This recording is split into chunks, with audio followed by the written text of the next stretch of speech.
abantu lwaki omutima omugumu gwe wagujja? Nze nali musajja mugumu. Buuza ku baana basomerako emwiri bajja kukunyumiza omutima gwe nalina n'amaanyi ge nalina. Nakubako essomero damba nze. Muntu omu. Abaana baali Osaaga twagenda kapiira sitole mpanvu. Wonziza mweyo tulina okutamaliza. Mpanvu. Mwali mumaliriza omupiira nga balala babakubye. Twagenda mu Ebugembe nze nali sigenze nagenda ng'abaana bewaffe bwe bakyaza essomero erimu ya Bugembe Islamic nozala Bugembe Islamic. Yes. Bikyali nayo. Bajja abaana bewaffe ne bakuba ab'Ebugembe kati nabo ne baali batwekola ki batwepikira mu finals.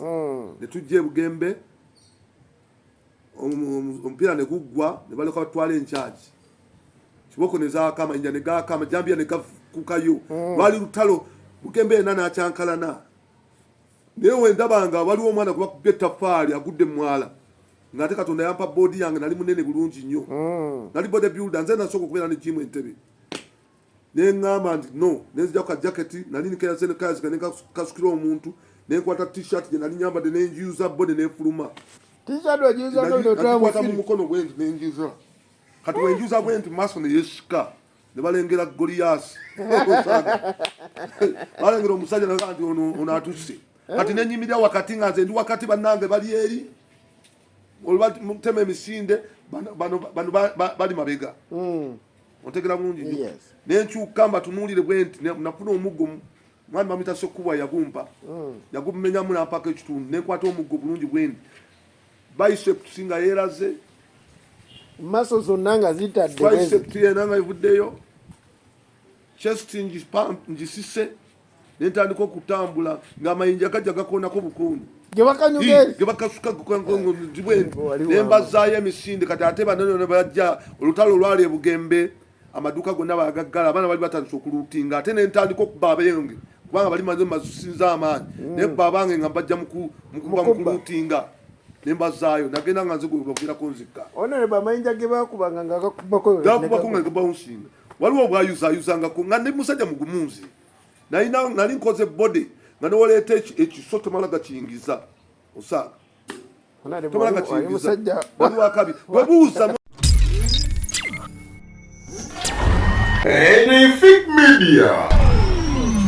Fik Media ogamba tulina gy'oli kaseti kimu kitambula bulungi onzikola Alhaji Abdunnoor Mnyamisha Fik Luwanga nzaaliwo programu yaffe eno tubeera ku mikutu egy'enjawulo Facebook awamu ne YouTube tubeebaza mwenna abatugoberedde mu bbanga lino ettono nno ekyamazima kizzaamu amaanyi ndi ne Zaitun Lwasa mpijja ku kamera kolwatamale Henry ne Hassan Musa abataliwo olunaku olwaleero tuzze aye tubeere nga tutunuulira obulamu bwa Honourable Balimwezo abasinga bamuyita nnyo meeya nange nekintu ekyo kyannemeramu era ntuusaawo ne ŋŋamba zaayi meeya omulabi nange Honourable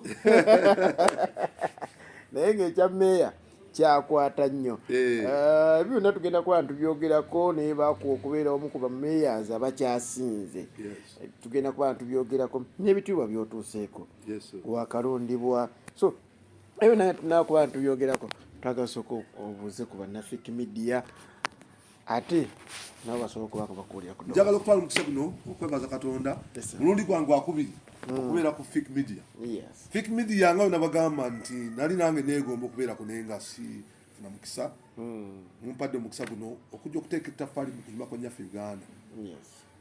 Fik Media ereeta programs enyuvu manyi n'olunaku lweggulo nasanze omukyala nangamba buli wempulira tutoleyo enzaamu amaanyi nensanga omulala nangamba nti ndi musanyufu nnyo kugamba nga alaba muli nandibadde nze mu mentalinga naye nga byonna azze abirabira ku mikutu nga gino n'olwensonga lwatudde tuula ntende manyi nti wonooviira awo ng'olina kyoyizeeyo n'okinaaba kitono wekiti ekinakuyambako okweyongera mu maaso neyanziza erinnya lya Nsubuga oli musajja wa Mamba nzizeewo ku katono njoke ngende ku mulama gwaffe erinnya lya Nsubuga nzaalibwa omwami n'omukyala Nsubuga Expedito abatudde ku Entebbe Nakiwogo ku mwalo era nga ogenda Entebbe n'obuuza nti njagala mwami Nsubuga bajja kukutwala waka niwo ntoyogera erinnya lyakubiri Expedito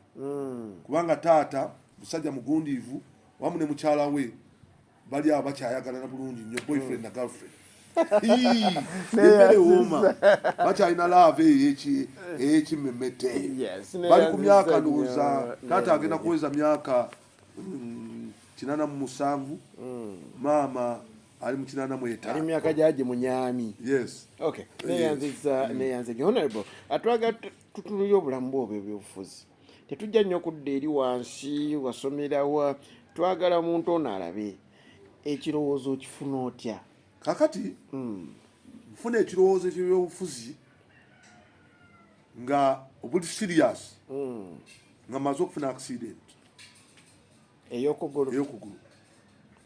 Okay, so mayina Honourable okugulu kuno yali accident oba wali bwoti? Accident. Okay. Naye ng'obukulembeze bwange bwatandikira mu ssomero nembeerako class captain class monitor mu P2 nowandiika abaleekaana ng'ate ndi musajja wa mazima zijjukira nnaku lwe nakuba muto wange ng'awoggana naye nange kyantwalira nebaga oli musajja wa mutawaana nnyo kuba otya mutowo kubanga awoggana mu kiraasi naye nali nimwesimbu nti compromisinganga wali ne mutowo mu kiraasi yemu wali muto wange twali twenkanya emyaka naye nga muto wange musingako myezi step brother okitegera bulungi nnyo musingako myezi era nga twagalana nnyo naye we yawoggana mu kibiina nga keep quiet nemuyisaamu olage bano abalala nti olaba muto wange then ojja kugwa awo nengenda mu bukulembeze mu ssomero nembeerako class captain era ekasasa wenva ekasasa nengenda mwiri nembaayo nentandika nengenda ekyambugu soma kati wenyingira kyambugu baireni ate nakufuuka university yali Uganda Polytechnic kyambugu amangu ago nenfuuka kifresha yaliwa bwe bano bafresha abapya abazze abakulira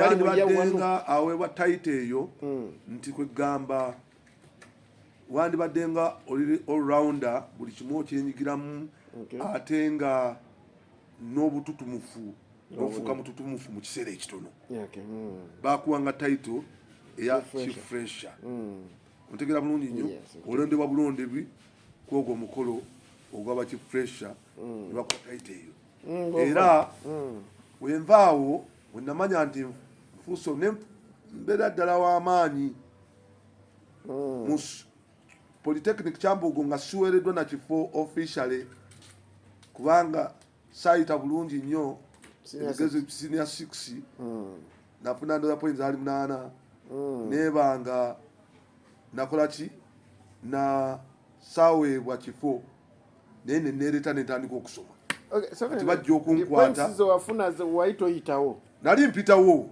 nokugenda ku university ne degree naye tebampita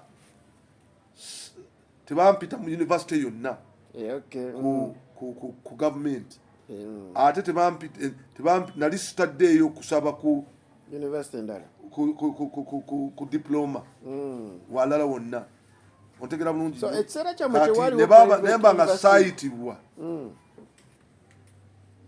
kujja ku government naye neneereeta nentandika okusoma gwenga ng'osasula nga tosasula okusooka nali sisasula nensoma nga ndi legal student oluvannyuma ne bakizuula nti waliwo legal student asoma naye nga taweebwanga na admission era nze ndeetesa private sponsorship mu Kyambogo mu Uganda yonna yalina okutandika bulungi batandikira ku nze bana bagamba nina capacity esobola okwesomesa nga bamaze okukifinding out nti ndiiriko sokuindeko Honourable awo wennyini ekyo ekiseera omwana okugenda ku university yalina gavumenti yalinga emusasulira tewaliwo bino byakwesasulira byakwesasulira teyali tebiriiwo gwakitandika nze ntandika ekyambo tewatuleetera buzibu olowooza nayamba kubanga bangi era nayamba kubanga bantu baali bangi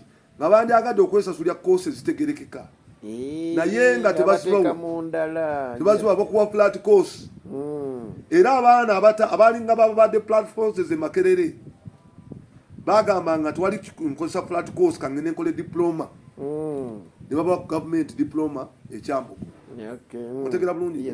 Kakati nze nsooka ne mbagamba nti no, mbadde nsoma, yes ligale ne mbadde nsoma, kakati njagala kwesasulira ngolo maze ku mtamu egenda kuwera. Nalina dollars ali 3 nenzo kuba ku meza. Wali ozijjeyo? Nali nkola. Naye ezo zennyini sister wange yali azimpadde. Mwanyi naziba mita Tilda Jakana. Dola bisate bisereyo sije milioni nge mu kitundu. Nali kwala na mwetano. Okay, kozi yali ku dola ali ku 5. Yes. Tegera bulungi. Era mukaseera ako netandika oluvannyuma ne banzikiriza ne bangamba nti gavumenti ejja kujja ekuyambe olina okusoma obulungi. Bantu waliwo private nolokuba ne sente zino baali bazaagala nazo ne bagaba zikozese zaali mitwalo na mweta naye zaali sente mu kiseera ekyo. Ontegera bulungi. Ne basalawo zikozesa ali basalawo ngende mu maaso n'emisomo gya kuba nali determined. Ne bangamba onooyita obulungi tujja kusaba gavumenti ekuyingiza. Nesoma nnyo nempita bulungi nnyo nali wa kusatu kibiina kya 13. Kyokka eno okusinya 60 wakola bulungi. Takola bulungi naye ate bali abalimu nga bo baali bayise nnyo nga babadde Makerere nga badde flat course nga basaze okujja Kyambo bakole diploma mu architecture ni mu plan. Kati gwe wasooka kukola architecture nga tonagenda kuba civil engineering? Nasooka kukola architecture. Okay. Yes, diploma in architecture. Twagiyita ordinary diploma in architecture. Did a draftsmanship. So architecture drawing and draftsmanship. Bojimala onosalawo ogende ku wenjimala wemmala okusoma nempita bulungi nnyo ne mbagamba ndi mpise ne bagamba nti gavumenti tunajja approachinga olina okugenda maaso ng'osasula. Okay, kuggwe ne mbagamba sijja kusasula. Eza degree? Diploma. Ati nabangamba tamu omala first year noyita bulungi gavumenti ejja kujja ekuyamba. Second year ebeera free. Naye second year tebasobola kunteeka gavumenti. Naye olwokuba nalina ebbaluwa eno egamba nti onooba oyise bulungi gavumenti ejja kujja ekuyambe. Naye ng'ate mpise bulungi ne bagamba sijja zisasula. Wali musajja wakibuli kuva nnyo. Naye sijja zisasula. Ne bampandiikira nsasule se nga sijja zisasula era sazisasula. Naye okumpa kaadi yange ekola ebigezo ebisembayo namala kugalira registra mu office. Wali musajja. Osaaga gwe. Kale kakati ekyo nempita ate nenkomawo nenkola higher diploma. Nze ebitabo byange mbisomedde mu gundi. Ogenda mpola level ku level. Nenzija nenkola higher diploma mbalo gikola mbati sinaba nagimaliriza bwana nakola bulungi nnyo ate ne banditaining ansomese. Nendandika okusomesa era oli Kyambogo? Kyambogo University. Yes. By then was Kyambogo Polytechnic. Nentandika mu 1998 okusomesaayo nga nina higher diploma mu construction. Building construction. Kakati awo wemaliriza awo nengenda ate nenkola degree mu civil engineering. We namala awo nenkola master's degree mu civil engineering. Tuli ku mwana yafuna points 825. Yes, by then zali points ate nawo tozinyoma nnyo. No, sindi zinyomi. PCM. Honourable, lwaki njogera kino? Nti abantu bangi benyo bwe batufuna points zino entono. Alabanga ebiseera bimaaso bifudde. Nagambira nti kino kyakuyiga. Omwana tomutwala mu kukola course gy'ataagala. Katandikire no wansi mu course gy'akola ki? Gy'ayagala. Gyawuliramu emirembe. Naye omwana n'afuna points ntono nnyo. N'omugamba agenda akola obwannansi nga tayagala nga kuba beba nabasuna abalwadde n'akusuna omulwadde kubanga kosti yajagala omusegala olungi nnyo n'akuba omulwadde naye omwana wabeera ne passion mukyayagala tasobola kugenda maaso. Tugenze wali ogenze ku masters nyimaze awo wonna obukulembeze buli awo nabuyingira dda oli obukulembeze oyo mwobuli kati obwo mbulimu koze masters ng'obukulembeze mbulimu nyingira nti obukulembeze nzijja ekyambogo awo nga waliwo vacuum nensooka ntebe kwesimbawo ku student representative nga ndi Kyambogo ne baleka bankuba akalulu sinziggu abana b'entebe kwali bamubenzi bani ba syndicate nakyoga nibampa wa student representative kwero suwan ngenda kwero situ ne bankuba syndicate ne bankasuka ebweru nenvaayo ekyambogo amina entebe nenzija ekyambogo nensetinga okulondesa kw'abavubuka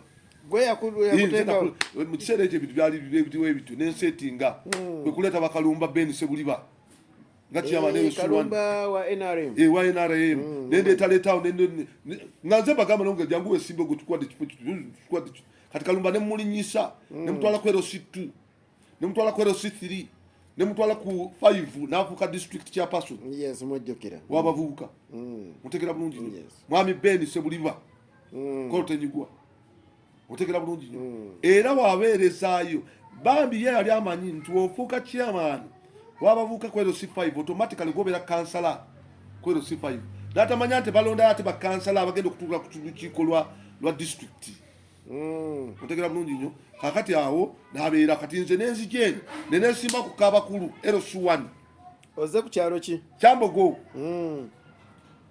mutegera bulungi Ketu nenesimbawo kya vice LC2 Kyambogo nembeera vice chairman otegera bulungi nnyo akalulu kano ketuliko ka mu university ka kitundu ne university bizera ne leadership yayo LCs ebweru si bweru university nga wogiraba kati kino mubeeramu abasomesa leadership za munda kati awo nkufuna si mu university ndi university mulimu n'ebitundu ebyebweru wa university naye nga womanya nti LC1 etwaliramu ne university otegera bulungi nnyo Kyambogo institutions ye constituency eina parishes nya Kyambogo High-Tech, UPK, Upper Estate ne Lower Estate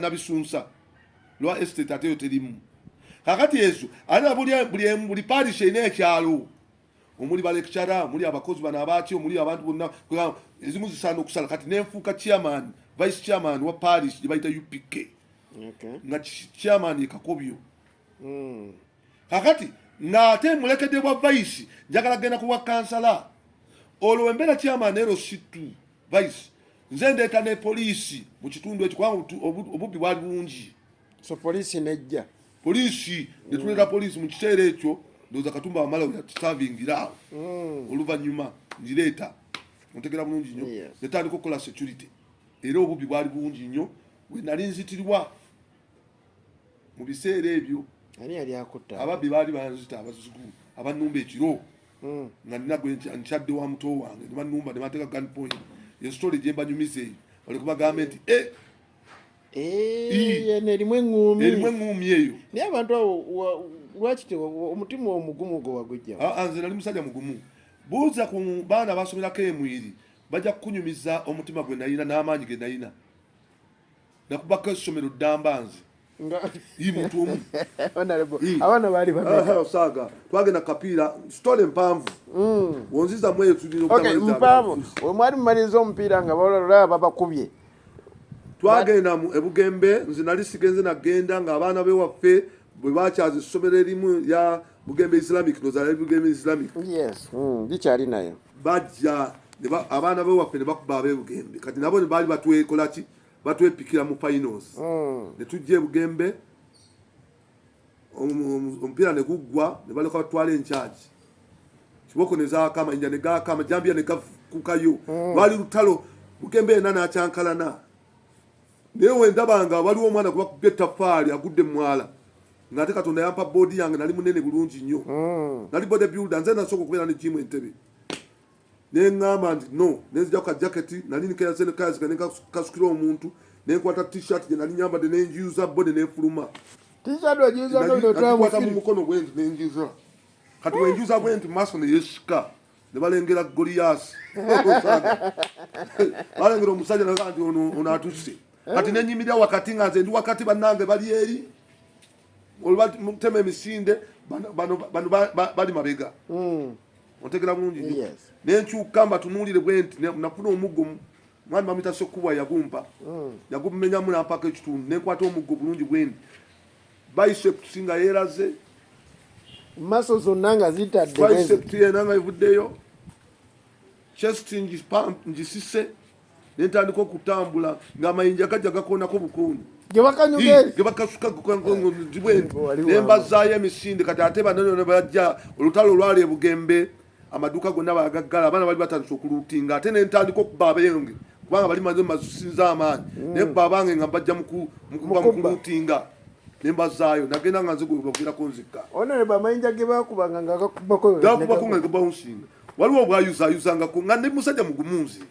nali nkoze body nga niwoleeta ekiso tomala gakiyingiza osaaga tomala gakiyingiza waliwakabi webuuza mwamanyigira ngenda kukola documentary nga n'abantu abaalimu mu gundi ezo mwebali mukakase nti byenjogera si byambu nti abaaliwo genda ekyambogo wali obuuze emyaka ejjaffe wekyali gende nakyogo obuuze nze nakubako omusajja yajja neyewaanawaana kubanga yali muvubi kubanga amanyi n'okulandaalanda najja nawaka ayita waka mmanyiira nemugali nekuba olisazi nagenda nagula embaawo nakomawo nga atambuza bigere emmotoka agiresi yapangisa pickup atwala embaawo naye ajaga kujja kunkyokooza ontegera bulungi ne mufekinga ne right n'aduma ne muhukinga kino nekiyulika nekigwena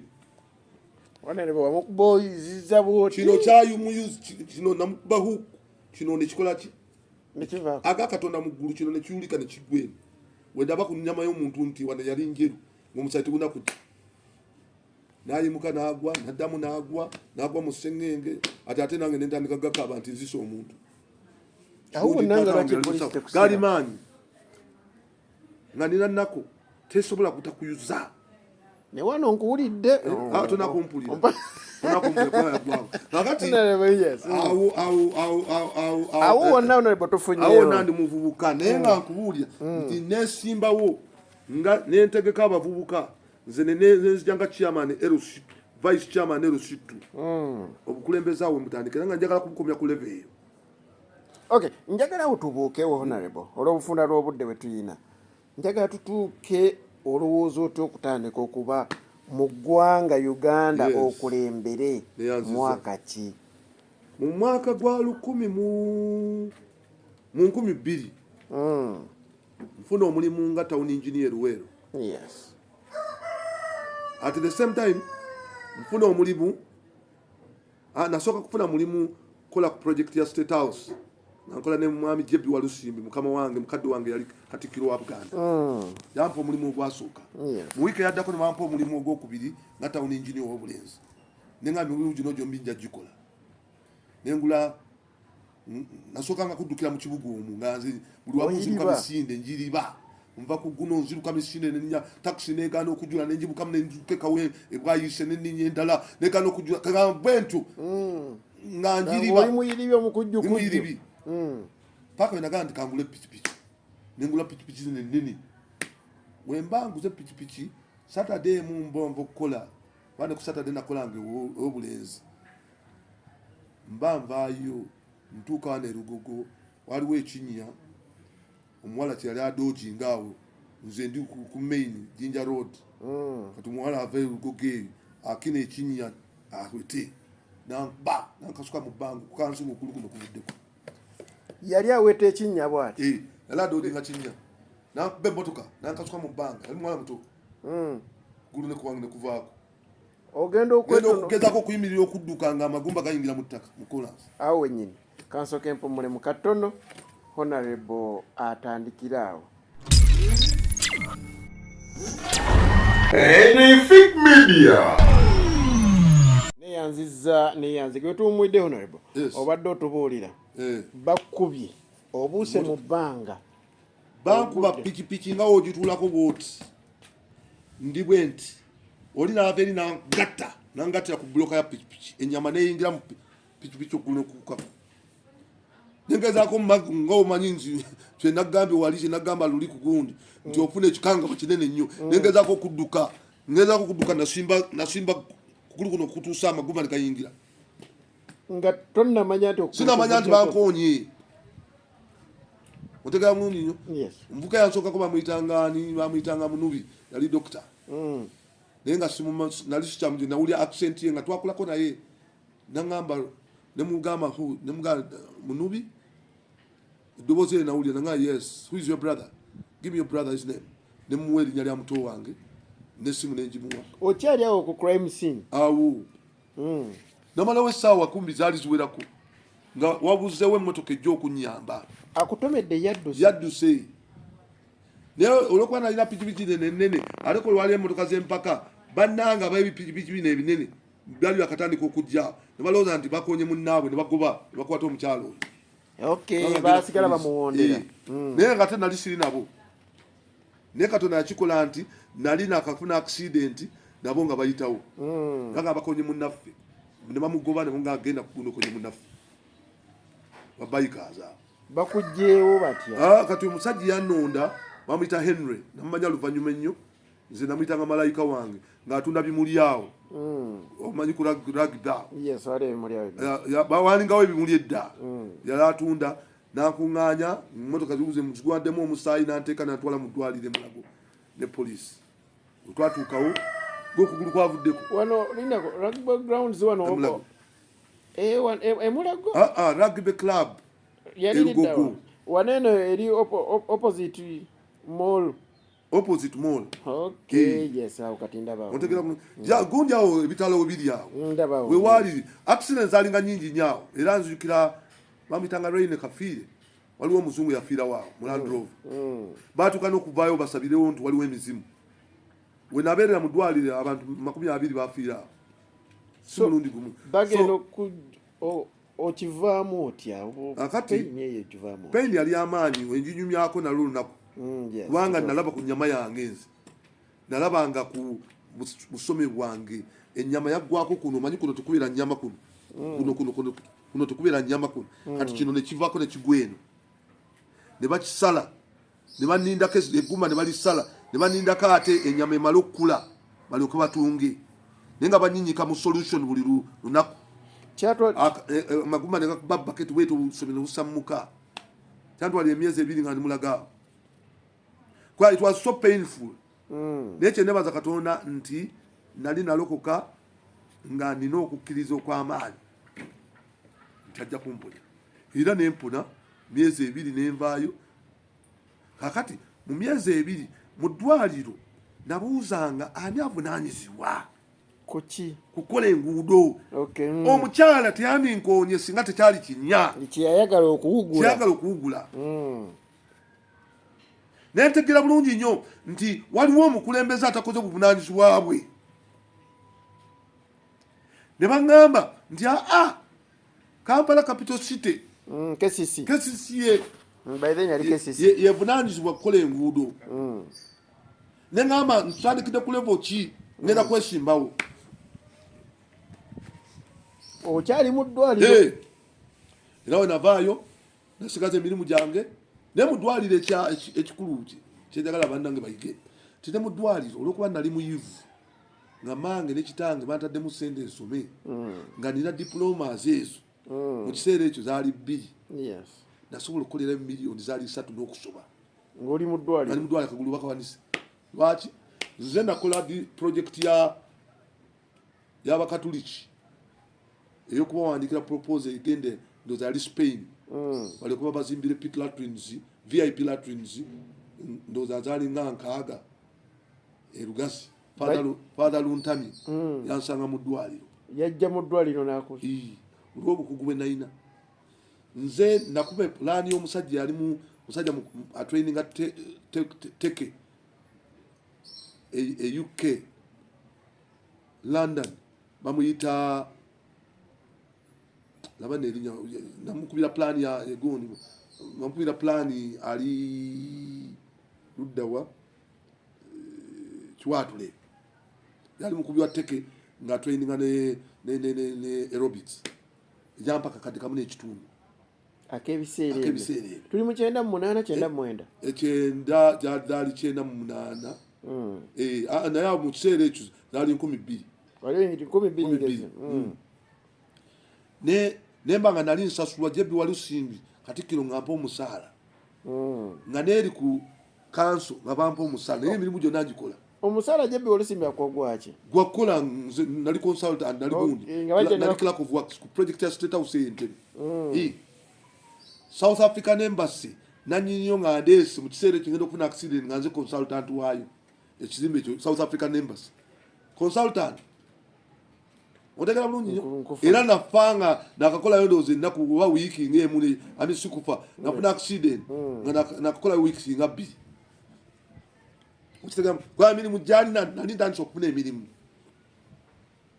Obulwadde buno omalamu bbanga nkugambye myezi 2 nali mu ddwaliro omwezi gumu nembeera waka nentandika okukola omwezi gumu naye nga ekyandeeta mu politics kwe kwebuuza ani avunaanyizibwa ku nguudo nti kansala atuula wa nti wa Sebaana Kizito mu kiseera ekyo Sebaana yali meeya yali Sebaana yasebagala Sebaana Sebaana yasooka Sebagala najja Sebaana n'akomawo Sebagala yakolako myezi bwezi Sebaana n'amaliriza nkijjukira kakati ninga ngenda kwesimbawo ndabe nga nkola ku nguudo olwajjeeko okugulu kwange ntaasa abalala era kuyingira politics sayingira politics because I lacked a job no nalina emirimu gyali emeka South African Embassy nga ndi consultant State House nga njeningu ne JP Walusimbi nali town engineer w'obulenzi nali nkola obulimu bwange obutonotono okuba plan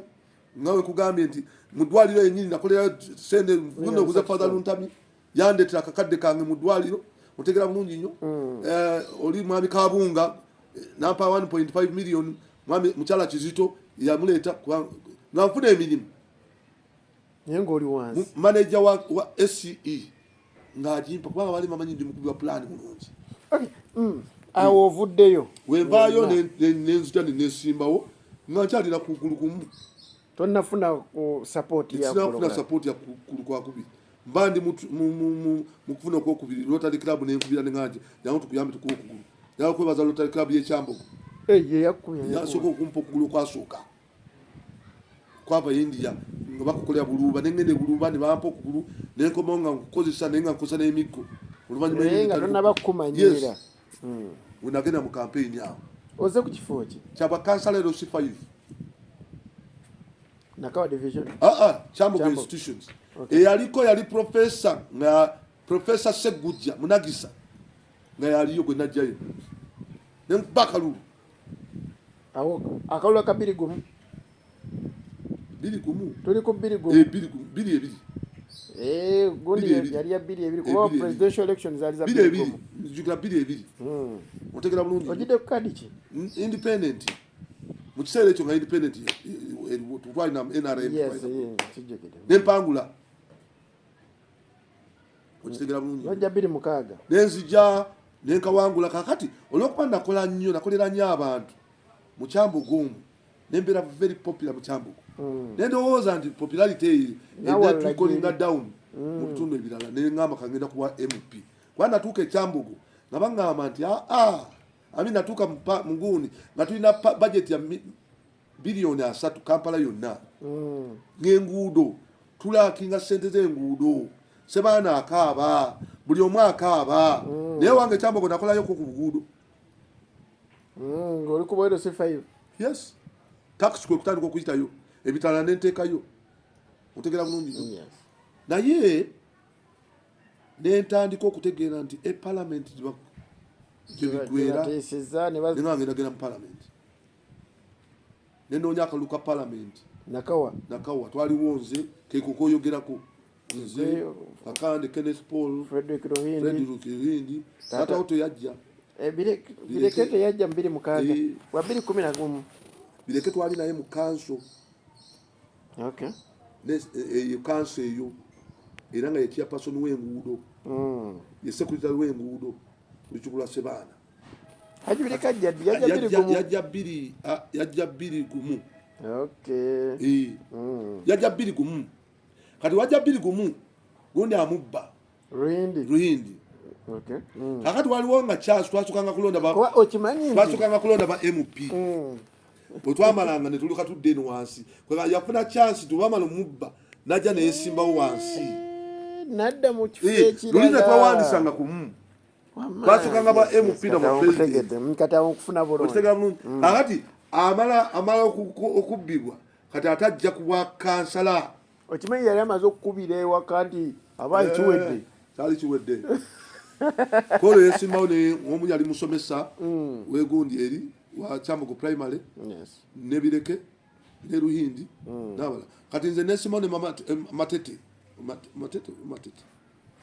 mubiri mukaaga biri mukaaga ne friend Ruhindi ne kakande naba nga yakola bulungi yaddira Ruhindi naye ffe tulowooza nti Ruhindi yatubba olowooza nti kakande yandibadde oluusi awangula ate singa nali nga maze okutegera amaanyi gange nti kakande yali ansingako mu kiseera ekyo nandibadde mulekera notamujjako yandibadde awangudde ebibiina byali bizze byali tebinnaba mu 26 ebina okubiteesaako bitandika ddi 26 nga akalulu kawedde nzijukira wenzijukira ndowooza by then era bali bakyali ku gundi Besigye weyajja ne reform agenda ye mu 21 awo kakati awo 21 kakati awo wemmala okuba nti akalulu ako nkagenzeemu bampangu akalulu ako nzijukira nga akalimu ebibiina nga Kenneth Paul yagira ku DP nga gwe wagira ku independent ngalimu ebibiina akalulu ako ngalimu ebibiina Kenneth Paul yagira ku DP nze nagira ku independent that's true kalimu ebibiina kati wemmala okuba nti mpanguddwa wali namba meka nali namba 3 ate ne difference obutono naye nga kakana nsinze neŋŋamba nti nedda omulugube mubi omulugube sigwe mubi kakande engeri gyansinze ng'ate akyali muto ekisaani ekijja kamulekere nze kanoonye ekifo ekirala 2011 ontegera bulungi nkutegeera nali w'amaanyi nga ndi popula olunaku olwo lwe bampangula lwenziramu okunoonya akalulu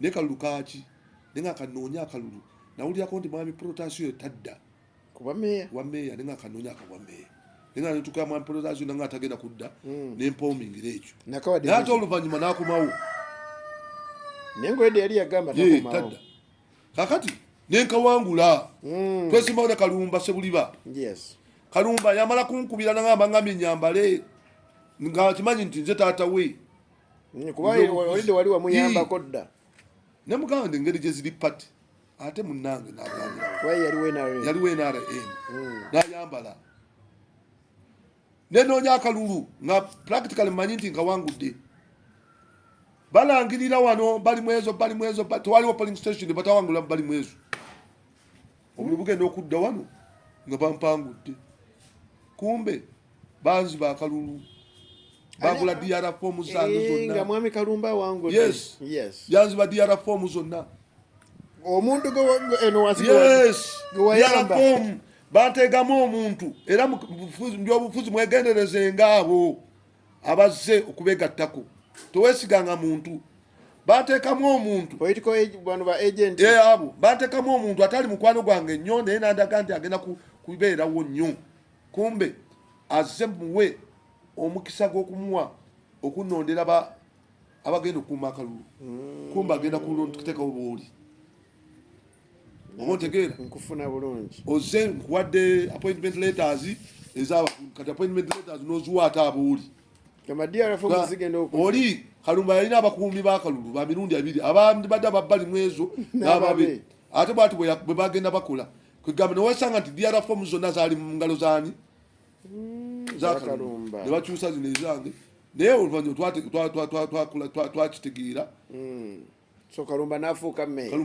mmeeya omuna bulungi nnyo awo wonna ozze weesimbawo tonnawangula kiwangudde nakoma kuba kansala awoli myaka 2 bisanja 2 nenzija ogwaddako amaanyi nga geeyongedde n'abantu nga balaba nti ndi consistent tobavuddeemu wadde bakubya akalulu ne bampa akalulu kobwa meeya kendawangula 100%.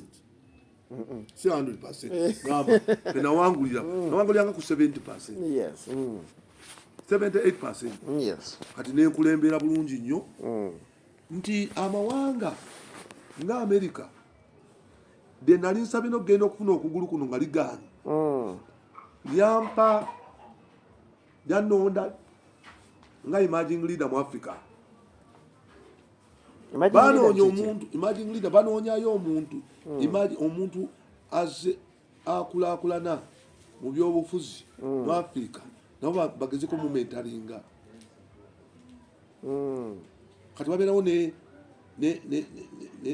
leadership program egi babeera nayo kati banondera mu kiseera ekyo nga ndi meeya n'abataki nabo ne banonda ng'omuntu asinga okwagala ensi ye nga bakulaba ogende maaso kugambe nakola nnyo nenkolera abantu abakoleya abataki banonda abajapani banonda mawanga mangi agalabanga potential munze era abantu benakawa ne bagamba nti katumwongereyo awo tewamala kunongerayo obubaka bwa parliament. Bwenagenda mu parliament mukadde wange Kyagulanyi mutuyita mukadde wange muto mu myaka kunzi naye mukama wange nanonda ate wamu ne Europe nga shadow minister w'amayumba shadow minister wa ettaka amayumba n'enkulaakulana y'ebibuga.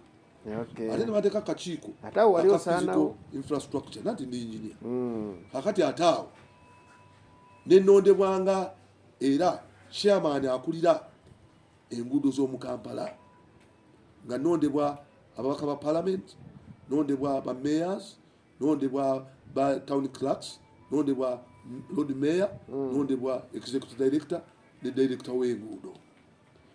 Omulimu gwentandise okukola obulungi era nga njagala okukakasa bannakampala nti maaso mujja kufuna enguudo ezirabika obulungi. Engeri kati gy'ofuuse owa Kampala wennyini mpozi ate n'ennaku ezo nenondebwanga minisita atwala Kampala. Omulimu gwe natandikiddewo okukola obulungi. Watandikiddewo nga ne parliament enaddamu kutuula? Natandise okukola omulimu gw'obwa minisita wa Kampala kubanga nze tomala kuntuma okukola. Abantu balowooza nti ekifo kino ekya shadow minister gamba obeera eri mu kitojja nnyo eno minisita yalina okubeerawo owa gavumenti. Nanti kakati gwe omulimu gwo wakulaba nti owaate direction. Yes. Minisita waba akyama gwe mutereeza. Si bulabe. Opposition si bulabe. Opposition kuteeka gavumenti ku nninga kukola bituufu. Ekifo kino ebifo bino birecognizingwa gavumenti.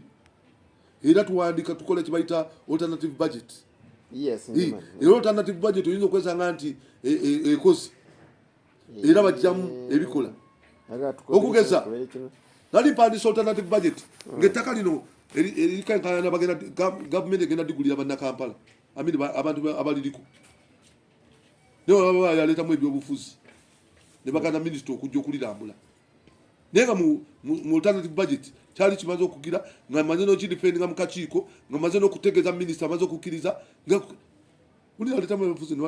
ebigambo bingi Honourable byasobola okubeera nga ate ayogera tuyinza okuvaawo olunaku olw'enkya olw'obufunda lw'obudde. Honourable mukkirize tumusiibule. Honourable ebigambo ebisembayo eri abalabi n'abakulaba n'abakwagala. Byenjogedde ebimu byogedde nga siri mulamu bulungi nti kwegamba nti njogezza viga yange ne voice tevudde bulungi olw'ekifuba naye nga mmanyi nti olina kyoyizeemu. Ku bitono ebyo byoyizeemu bikozese obuvumu byebimu ku nsonga byenkozesezza okwaŋŋanga. Nze sirya nguzi otegera bulungi nnyo era n'okuba nti nakkiriza Yesu Kristo okubeera omulokozi kinyambye nnyo okutambulira mu bwesimbu. Kati obwesimbu kikulu. Obuvumu, fear is the greatest enemy.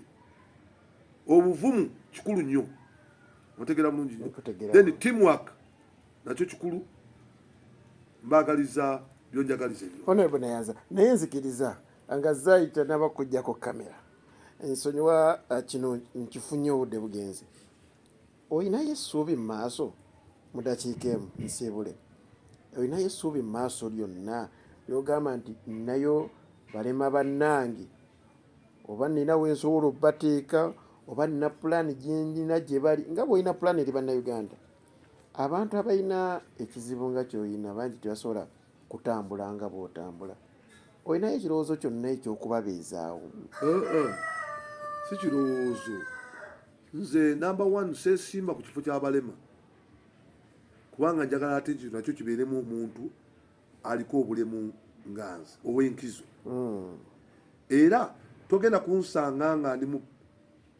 mu kuyaayaanira kifo ekyo kuba nakyo tukyetaaga tubeere nga muleme kubeerayo omu yekka yes tubeere nga tuwera okusobola okulaba tulwanirira ensonga ezikwatagana ku bantu abaliko obulemu nsobodde okukikola n'okusapootinga bannanga bali mu palamenti nga tulobingira abantu abaliko obulemu era tubalobingidde ebintu bingi nnyo n'okusoma ebifo kati abantu abaliko obulemu byebafuna ku yunivasite byanjawulo kubanga waliyo Mpindi waliyo Rola waliyo nze waliyo Ababiku waliyo n'ababaka abalala otegera obutale ebifo byetulina mu butale bingi lwakuba nti ffe twasalawo okukola ki okubalobingira naye n'okutujjako emisolo ku bintu ebimu ebituyamba okutambula okugeza okugulu kuno kugula $7,000,000 kuno konyambadde naye omuntu awaliko obulemu anasobola okufuna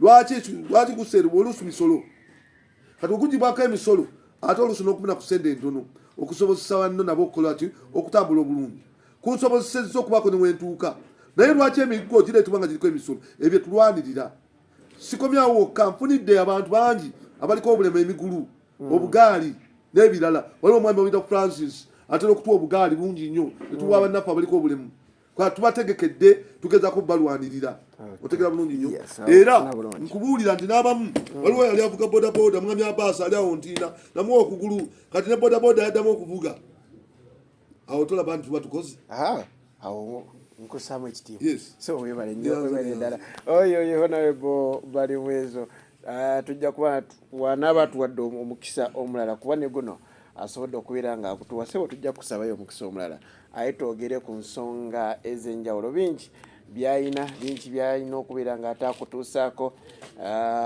paka omulundi omulala nsigadde nze Shafik Lwanga muzikwala Hajji Abdunur Mnyami Zaitun Lwasampijja yali ku kamera mbeere bulungi mwera